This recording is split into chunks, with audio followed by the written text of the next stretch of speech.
How's it going, everyone? This build is going to be centered around the Death's Ritual Spear and its Ash of War, the Spear Call Ritual.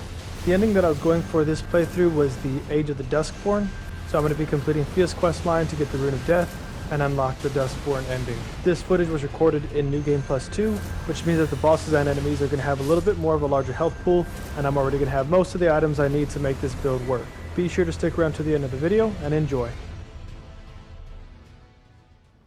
The fight against Margit pretty much solidified how easy the rest of this run was going to be. I was able to get 3.3k damage after every use of the Ash of War, which absolutely destroyed Margit, especially after using Margit's Shackle, making this the easiest boss fight in the run. After beating Margit, Malina took us to the Round Table Hold, where I was able to meet Fia before moving on through Stormveil and defeating Godric. Great champion called by grace. Before fighting Godric, I wanted to explore the lower levels of Stormveil, where I ran into this ulcerated tree spirit and also found a husk of the Prince of Death, otherwise known as Godwyn the Golden. The only notable things that happened in the Godric fight was I found the max range for the Spear Call Ash of War and took my first hit of the game. Other than that, Godric didn't stand a chance and even got stunned right before he died, making this even easier and a more cinematic ending for you. After claiming Godric's Great Rune, I went back to the Round Table Hold to learn a little bit more about Godwyn the Golden. Relic of the Black Knives Club. Don't disturb the corpse more than necessary. In Raya Lucaria, I got to test out the Spear Call Ash of War on smaller PvE enemies, and it turns out it's still pretty good. It stuns them if it doesn't just wipe them out immediately on the first go, but smaller PvE enemies do have a chance of not being hit by as many of the spears as larger PvE enemies, so just a heads up. I knew the Red Wolf of Radagon boss fight was going to be a little bit more difficult because the wolf is a lot more agile than any of the other bosses, and that is not good for this Ash of War as it acts as an AoE. It does not track onto the target. But the wolf's moveset isn't that difficult, and after landing some well-placed R2s and R1s, I was able to take down the Red Wolf without much of a problem.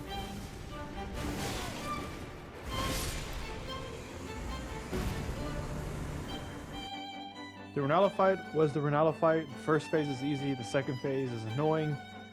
Don't magic damage her. The Ash of War didn't really do much to her, but I was able to stun her a couple of times and get some critical hits. So, Spear does poise damage. After defeating Renala, I went back to the Round Table Hold and spoke to Fia to initiate Roger's quest in search of a Black Knife print. On my way out, I ran into Dee and made my way to the Black Knife Catacombs in northeastern Liurnia. The dungeon boss I had to fight for the Black Knife print was a Black Knife assassin, and these guys are very agile. Thankfully, the small room I was in allowed the Ash of War to land some hits and do a lot of damage to the Black Knife assassin, but a majority of my damage came from just R1s and R2s.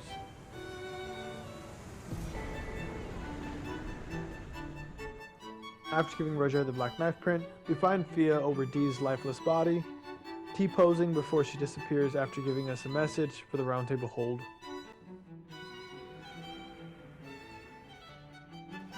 Roger sent me to go find Ronnie, which meant that I had to fight the Ghost of Loretta, which I thought was going to be a little more difficult because she is a bit agile. However, she stays still when she's casting, and her spells take a little bit to cast, whereas the Spear Call ritual does not take as long. She also has surprisingly low damage negation, which was extremely helpful for this fight.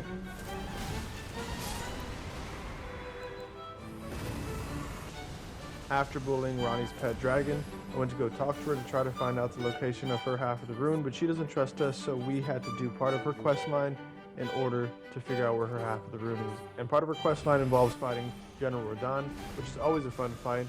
This time I did use some death spells because I wanted to test their damage for a potential build that I'll be using when the DLC drops. And I was kind of impressed with the amount of damage output that these spells have, and this Ash of War combined together. I also had the Prince of Death staff at plus 25, so that probably helps because it does boost the death incantations or death sorceries by 10%. Overall, I think this is my favorite fight this playthrough, and this definitely boosted Radahn from being my third or fourth favorite boss to probably my second favorite boss. With Radahn no longer holding back the stars, I was able to travel to Nokron and give Ronnie the Finger Slaying Blade. In return, she gave me the location for her half of the Rune of Death, and I was able to proceed on with Fia's questline. The Gargoyle duo fight was going to be a little bit of a challenge for me, so I wanted to take one of them out as fast as possible with some death spells and the Ash of War. Thankfully, I was able to get rid of him and handle the second Gargoyle by himself, meaning that this fight was not as much of a challenge as I originally thought it would be. I was able to beat the Gargoyle duo on my second attempt, which opened up the deep root depths for me, meaning I was able to go fight Fia's champions and complete her quest line. And I have to say, fighting NPCs with this weapon I thought was going to be a lot more difficult because they are smaller and they can move a lot faster. They act almost like invaders, but I was able to stun them with some magic, some death spells, and the Ash of War, when it caught them, was extremely dangerous to them. Unfortunately, I did have to fight Roger's spirit, but I'm sure he would have wanted me to put him down anyways, just like I put down General Radahn. So I made sure that I made quick work of him and gave him the respect he needed. Rest in peace, Roger. After all that fighting, I needed a hug, so I went to go talk to Fia one more time before I fought, in my opinion, one of the coolest dragons that I've seen in Elden Ring. I might have a controversial take here, but I've heard a lot of people complaining about the dragons and their failed potential, and I can kind of understand that if you're a Souls veteran and you know how the dragons used to be, and you can see the improvements that need to be made based off that. But as somebody who is coming in and playing Elden Ring for the first time, this dragon absolutely blew my breath away. That's not to say that this dragon was perfect, because I did beat it on my second attempt, and I kind of wish that a boss like this would have been a little bit more difficult. So I can definitely see that. Maybe if it had a wider variety of attacks, maybe if it wasn't just a ground and pound or a fly and breathe fire down, I can definitely see that. But I thought that this dragon was pretty diverse. Maybe it could have had more attack power, maybe it could have more defense. Either way, I think this dragon is incredibly impressive, lore-wise and gameplay-wise. Aside from that, it was a little bit difficult for me to land my Ash of War on this dragon because it was a little bit more mobile than some of the other ones I've fought before. And the lightning attacks that were constantly tracking onto me made it a little bit difficult for me to just kind of fire and forget. So I thought this dragon was very interesting, and I hope other people think that this dragon is pretty cool too. The next fight that I had was Golden Godfrey, and I did get slapped around a little bit this time because I was trying to figure out the timing for the Ash of War and for the heavy and light attacks. I wanted to see if I could use this as kind of a practice for the actual Godfrey, which I kind of treated this the entire time I played the game, after knowing that I have to fight Godfrey a second time. But yeah, it did result in me getting slapped around a bit and feeling like I was a little bit squishy. Thankfully I had my vigor at 60, but Godfrey's attacks were still no joke. It took at least a third of my health every time they connected and made me clench my butt cheeks a little bit. But with Golden Godfrey gone, we were able to go after Morgoth, who's waiting for us at the Elden Throne, and challenge him. But to be honest, it wasn't much of a challenge. I went right through him just like I had the first time and left him on the ground at the feet of the Elden Throne. The Fire Giant wasn't too bad, but it did take about 3 or 4 tries to beat him. The first stage was pretty easy because all I have to do is stun him the once, and then his ankle is just there open for the attack. However, the second phase is where I struggle the most because he's so mobile and his hands aren't staying in one spot. The strategy I ended up going with was just riding around Torrent and hitting his legs until he died, so nothing really interesting happened there, so I'm not going to bore you guys with that footage. Next up was the Godskin duo, and I use the same strategy I do every single time, where I craft some sleep pots and I sleep them both, then do my buffs and get them with the Ash of War. They're fairly easy and simple once you figure out that they're very weak to sleep. They didn't last too long either, so I was able to progress pretty quickly onto Malekith. For Malekith, I decided to take him down to second phase using only the death spells, just to see how much damage they could do late game with the plus 25 Prince of Death staff, and I was pretty impressed with the damage they do even to late game bosses. For Malekith's second phase, I was trying to draw out this specific attack, so that way I had enough time to get my Ash of War off. There was a couple times where I traded with them, but even then I thought that it was worthwhile, just for the amount of damage that the Ash of War does to him.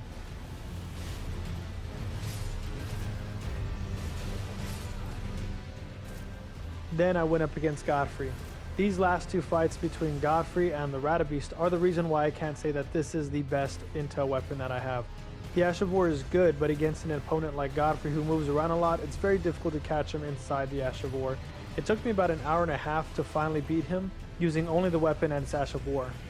The casting time for the Ash of War left very little spots for me to actually use it, meaning I had to resort to only using the light attack and heavy attacks because I would get punished if I tried. This problem only got worse in the second half because Horaloo is a grappler and moves significantly faster than Godfrey does.